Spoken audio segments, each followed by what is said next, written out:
technical note, I would like to call on the next speaker. The Assembly will hear an address by His Excellency Prabowo Subianto, President of the Republic of Indonesia. I request protocol to escort His Excellency and invite him to address the Assembly.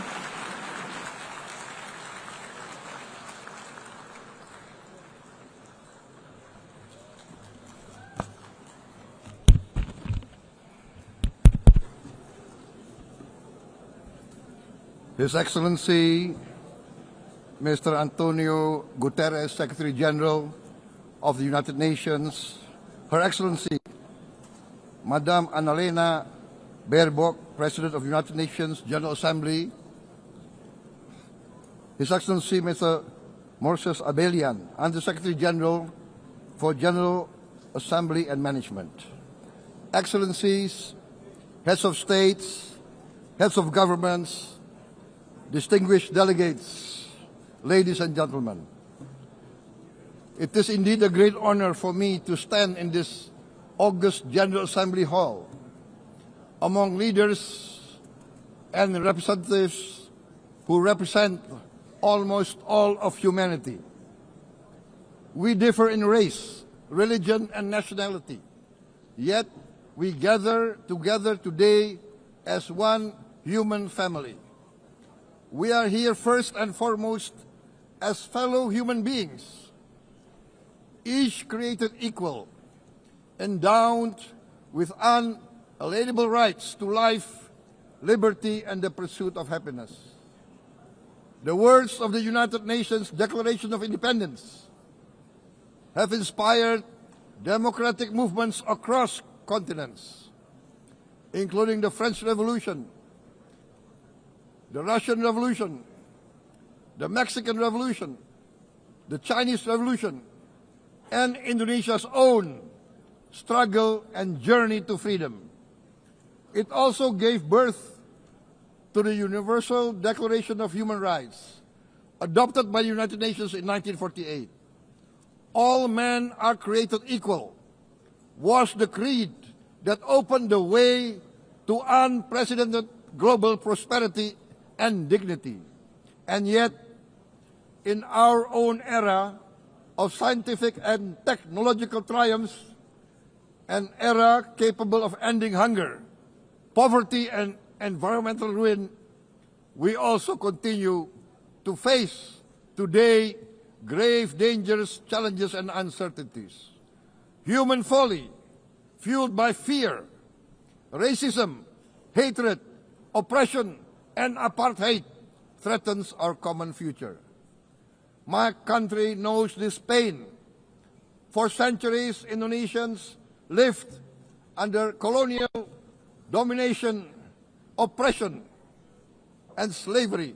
We were treated less than dogs in our own homeland. We Indonesians know what it means to be denied justice and what it means to live in apartheid, to live in poverty, and to be denied equal opportunity. We also knew what solidarity can do in our struggle for independence, in our fight to overcome hunger, disease, and poverty. The United Nations stood with Indonesia and gave us vital assistance. Decisions made here based on human solidarity by the Security Council and this Assembly gave Indonesia independence, international legitimacy, opened doors, and supported our early development through the efforts of the United Nations Children Fund, the United Nations Food and Agriculture Organization, the FAO, the World Health Organization, and many, many other United Nations institutions. And because of that, Indonesia today stands on the cusp of shared prosperity and greater equality and dignity. Madam President, Excellencies, our world today is driven by conflict, injustice, and deepening uncertainty. Every day we witness suffering, genocide, and blatant disregard for international law and human decency. In the face of these challenges, we must not give up. As the United Nations Secretary General said, we cannot give up. We cannot surrender our hopes or our ideals. We must draw closer, not drift apart. Together we must strive to achieve our hopes, our dreams. The United Nations was born from the ashes of the Second World War that claimed scores of millions of lives. It was created to secure peace, security, justice, and freedom for all. We remain committed to internationalism, to multilateralism, and to every effort that strengthens this great institution. Today, Indonesia is nearer than ever before to meeting the Sustainable Development Goals of ending extreme poverty and hunger. Because years ago, this very chamber chose to listen and uphold social and economic justice. We will never forget. And today, we must never be silent while Palestinians are denied that same justice and legitimacy in this very hall. Excellencies, Thucydides warned, the strong do what they can, the weak suffer what they must.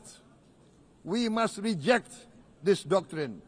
The United Nations exist to reject this doctrine.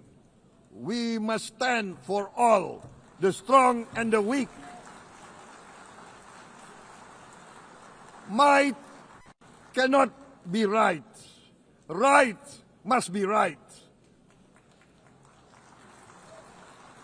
Indonesia today is one of the largest contributors to United Peacekeeping Forces. We believe in the United Nations. We will continue to serve where peace needs guardians, not with just words, but with boots on the ground. If and when the United Nations Security Council and this great assembly decide Indonesia is prepared to deploy 20,000 or even more of our sons and daughters to help secure peace in Gaza or elsewhere,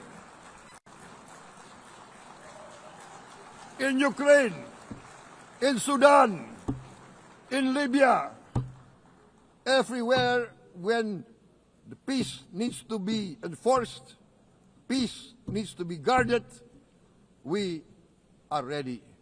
We will take our share of the burden, not only with our sons and daughters, we are also willing to contribute financially to support the great mission to achieve peace by the United Nations. Madam President, Excellencies, I propose to this Assembly a message of hope and optimism, grounded in action and execution. Today, we heard the speech of Madam President, the President of the United Nations General Assembly. Yes, it is true what she said. Without the International Civil Aviation Organization, will we be here today? Will we sit in this great hall? Without the United Nations, we cannot be safe. No country can feel secure. We need the United Nations, and Indonesia will continue to support the United Nations, even though we still struggle, but we know the world needs a strong United Nations. The world's population is growing. Our planet is under strain. Food, energy, and water insecurity haunt many nations. We choose to answer these challenges directly at home and to help abroad wherever we can.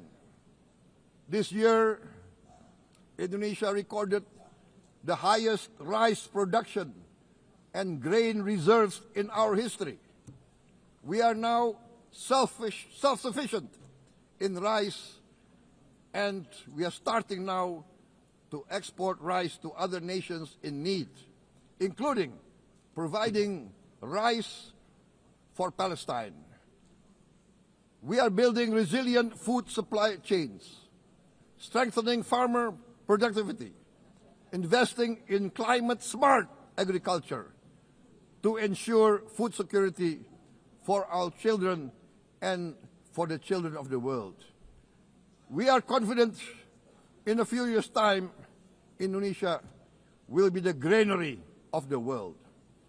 As the world's largest island state, we testify before you that we are already experiencing the direct consequences of climate change, particularly the threat of rising sea levels. The sea level on the north coast of our capital city is increasing by 5 centimeters every year. Can you imagine in 10 years? Can you imagine in 20 years? For this, we are forced to build a giant seawall, 480 kilometers in length. It will take us maybe 20 years, but we have no choice. We have to start now. Therefore, we choose to confront climate change, not by slogans, but by immediate steps. We are committed to meeting our 2015 Paris Agreement obligations. We aim to achieve net zero emission by 2060, and we are very confident we can achieve net zero emission much earlier. We aim to reforest more than 12 million hectares of degraded forest, to reduce forest degradation, to empower local communities with quality green jobs for the future. Indonesia is shifting decisively from fossil fuel-based development towards renewable-based development. From next year, most of our additional power generation capacity will come from renewables. Our goal is clear: to lift all of our citizens out of poverty and make Indonesia a hub for solutions to food, energy, and water security. Madam President, Excellencies, we live in a time when hatred and violence can seem to be the loudest voices. But beneath this loud noise lies a quieter truth, that every person longs to be safe, to be respected, to be loved, and to leave a better world to their children. Our children are watching.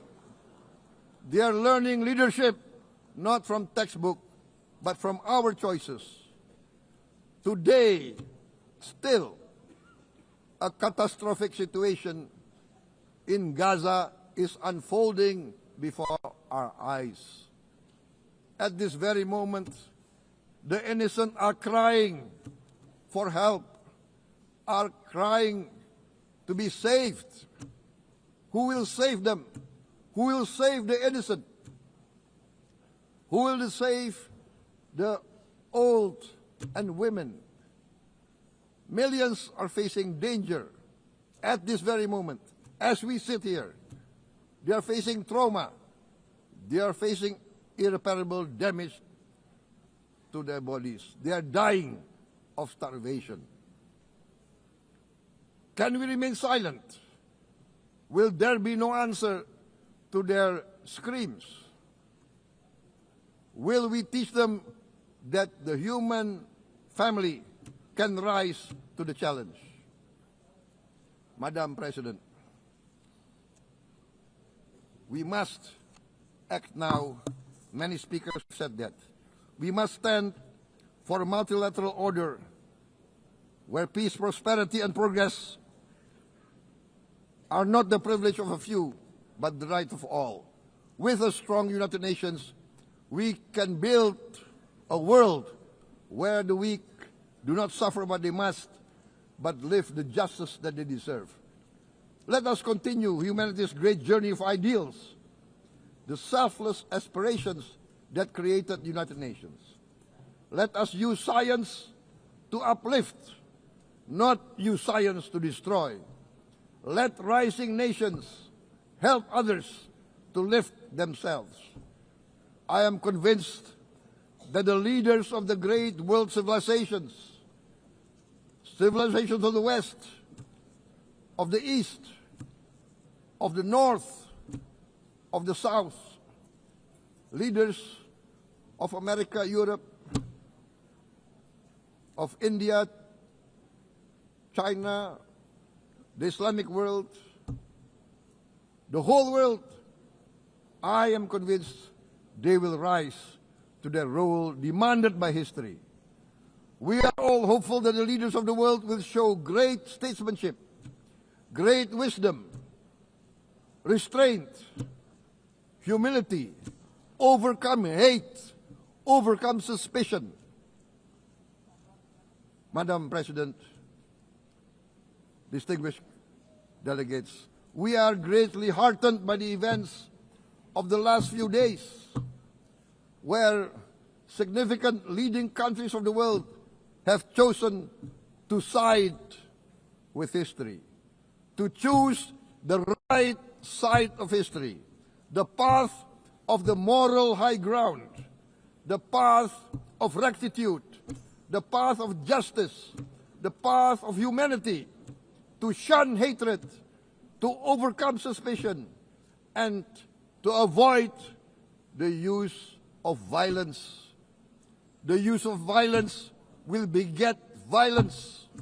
No one country can bully the whole community of the human family.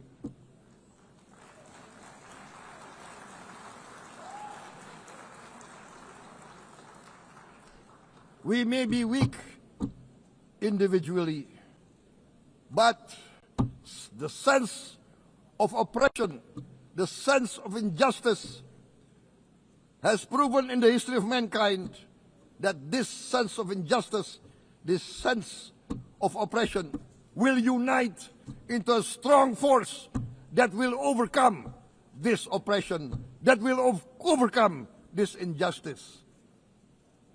To close, I would like to reiterate again Indonesia's complete support for the two-state solution in Palestine. We must have an independent Palestine, but we must also recognize, we must also respect, and we must also guarantee the safety and security of Israel. Only then we can have real peace, and no longer hate and no longer suspicion. The only solution is this two-state solution. Two descendants of Abraham must live in reconciliation, peace, and harmony. Arabs, Jews, Muslims, Christians, Hindus, Buddhists, all religions, we must live as one human family. Indonesia is committed to being part of making this vision a reality. Is this a dream? Maybe, but this is the beautiful dream that we must work together towards. Let us work towards this noble goal. Let us continue humanity's journey of hope, a journey started by our forefathers, a journey that we must complete. Thank you. Wassalamualaikum warahmatullahi wabarakatuh.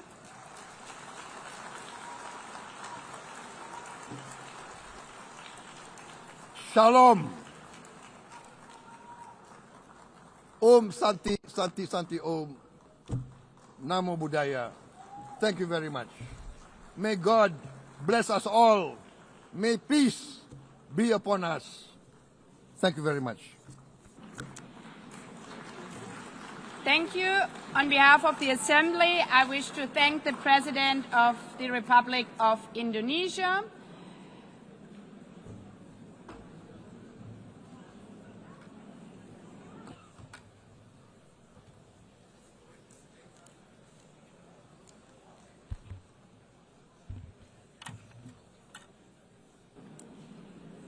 The Assembly will hear an address